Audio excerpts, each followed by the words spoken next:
വയനാട്ടിലെ പ്രളയത്തിൽ എല്ലാം നഷ്ടപ്പെട്ടവർക്ക് ഉറ്റവരെയും അധികൃതരെയും ബന്ധപ്പെടാൻ അവസരമൊരുക്കി വണ്ടൂർ സ്വദേശികളായ CP സിറാജിന്റെയും സജീഷ് അല്ലക്കാടിന്റെയും നേതൃത്വത്തിലുള്ള സൗഹൃദ കൂട്ടായ്മ ഇവരുടെ നേതൃത്വത്തിൽ മേപ്പാടി ദുരിതാശ്വാസ ക്യാമ്പിലെത്തി സൗജന്യമായി 400 മൊബൈൽ ഫോണുകളും സിം കാർഡുകളും വിതരണം ചെയ്തു.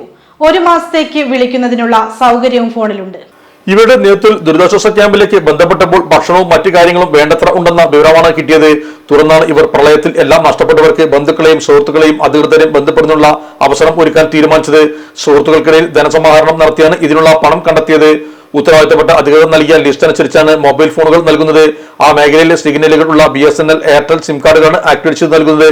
എല്ലാം നഷ്ടപ്പെട്ടവർക്ക് അവരുമായി ബന്ധപ്പെട്ട ആളുകളുടെ രേഖയുടെ അടിസ്ഥാനത്തിലാണ് സിം കണക്ഷനുകൾ നൽകുന്നത്. സൗഹൃദ കൂട്ടായ്മയിലെ 10 പേരും ദുരിതാശ്വാസ ക്യാമ്പിൽ എത്തിയാണ് ഫോണുകൾ ആക്ടിവേറ്റ് ചെയ്ത് വിതരണം ചെയ്തത്. ഇവിടെ എല്ലാം നഷ്ടപ്പെട്ടവരാണുള്ളത്. അവർക്ക് എന്തെങ്കിലും ഒന്ന് ചെയ്യുക എന്ന് കരുതിക്കൊണ്ട് ഞങ്ങൾ 10ഓളം വരുന്ന വണ്ടൂരിലെ സുഹൃത്തുക്കൾ കൂടിയിട്ട് അവർക്ക് മൊബൈലും സിം കാർഡും സൗജന്യമായി നൽകുന്നതിന് വേണ്ടിയിട്ടാണ് ഞങ്ങൾ ഇന്ന് മേപ്പാടി ക്യാമ്പിൽ എത്തിയിട്ടുള്ളത്. 400ഓളം വരുന്ന മൊബൈലുകളാണ് ഞങ്ങൾ ഇതിനു വേണ്ടി സമാഹരിക്കുന്നത്. Sahara golden diamonds, Kottappadi, Malappuram. Phone 9744 912 916.